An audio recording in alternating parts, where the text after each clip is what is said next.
The wind howled through the empty streets as rain pounded against the cracked pavement. Lightning sliced across the sky, illuminating the worn-down porch where Rex lay curled up. The retired K-9 had seen countless storms in his years of service, but something about this night unsettled him. His ears twitched, his nose flared, and then there it was, a faint sound, barely distinguishable from the storm. A cry. Rex stood up, his old joints aching from years of chasing criminals and protecting lives. He sniffed the air, his instincts sharper than ever. The cry came again, weak and desperate. Without hesitation, he bolted down the steps, his paws splashing through puddles as he followed the sound through the darkness. The rain blurred his vision, but his nose led him forward, past the rusted fence, through the overgrown alleyway, until finally he saw it. A small bundle, barely wrapped in a thin blanket, lay in the mud beneath a flickering streetlight. A baby. Rex whimpered, circling the fragile being. The child's tiny fingers twitched, its face scrunched up in distress. It was cold. Too cold. Rex nudged the baby gently with his nose. No response. His protective instincts surged, just as they had in his years of service. Without a second thought, he grabbed the edge of the blanket between his teeth and lifted the child with practiced care. There was only one place he could go. Dr. Emily Carter was locking up her clinic when she heard frantic scratching at the door. She frowned. It was late. Who could it be? She hesitated, then slowly opened the door. There, drenched and shivering, stood Rex. "Rex?" she whispered in shock. The dog hadn't been to her clinic in months, not since his handler, Officer Tom Grayson, had retired and moved away. But her eyes widened when she saw what he carried. "Oh my God!" She crouched, carefully taking the baby from Rex's gentle grasp. The child was barely conscious, its skin ice cold. Emily's medical training kicked in. She rushed inside, grabbing a warm towel and wrapping it around the baby. Rex followed, pacing anxiously as she worked. The baby's breathing was shallow but stable. No visible injuries, just cold and weak. Emily froze. Her hands trembled as she pushed the damp blanket aside, revealing the baby's tiny wrist. Her breath hitched. A tattoo, a small, barely noticeable marking, no larger than a fingernail. But Emily recognized it instantly.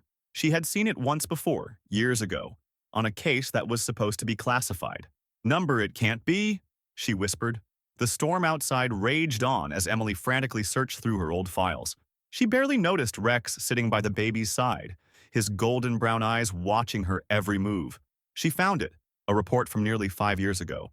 The symbol on the baby's wrist matched the insignia of a covert government experiment, Project Eden, a classified genetic program that had been shut down after a whistleblower leaked information about illegal human testing. But if this baby had the mark, a sharp knock at the door made her jump. Emily's heart pounded. Who would be out in this storm?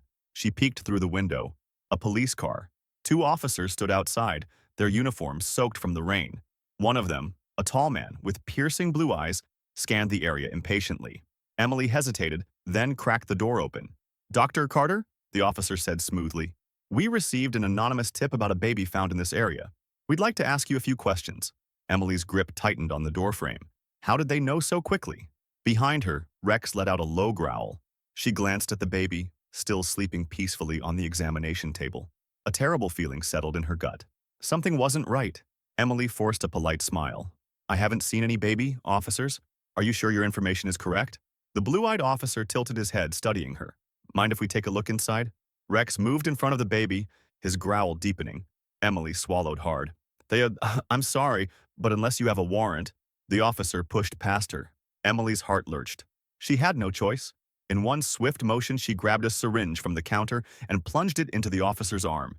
He staggered back, eyes wide. A tranquilizer, enough to knock out a grown man for hours. The second officer reached for his gun, but it was too late. Rex lunged, knocking him to the ground with a snarl. Emily scooped up the baby and bolted for the back door. She had to run. Us? Emily's car skidded through the rain-slick streets as she gripped the wheel with white-knuckled intensity. Rex sat in the passenger seat, eyes locked on the road ahead. The baby slept, blissfully unaware of the danger. She had one destination in mind, the home of her old friend, journalist Mark Reynolds, the man who had exposed Project Eden in the first place. If anyone could help, it was him. She slammed on the brakes outside his house and rushed inside, Rex at her heels. Mark opened the door, confused, until he saw the baby. His face paled. "Oh, hell!" We don't have much time, Emily gasped. They're coming. Mark grabbed his laptop, typing furiously. I can leak this to the press. Get this story out before they bury it again. But just as he hit send, headlights flooded the windows. They had found them. Rex moved first. He positioned himself at the door, muscles tensed, ready to fight. Emily clutched the baby, whispering a silent prayer. Mark turned to them. Go, I'll stall them. Emily hesitated, but Rex nudged her forward. She ran. 3 days later, the story of Project Eden was everywhere. The media storm forced the government's hand. An investigation was launched. Officials were arrested, but the baby's origins remained a mystery. Emily and Rex watched from a safe house as the news played. We did it, she murmured, stroking Rex's head. He wagged his tail, satisfied. The baby stirred in her arms, safe, warm, and alive. She didn't know what the future held, but one thing was certain. Rex had saved more than just a life that night. He had uncovered a truth that could change everything. And no matter what came next, she knew one thing. They would face it together. The moral of the story is, true heroes never retire. Courage, loyalty, and kindness have no expiration date. Even after retirement, Rex's instincts and dedication to protecting the innocent never wavered. His actions not only saved a life but also uncovered a hidden truth, proving that doing the right thing often requires bravery, sacrifice, and an unbreakable sense of duty. It also highlights that sometimes the most unexpected heroes, whether a retired dog, a compassionate vet, or a determined journalist, can make the biggest difference in the world.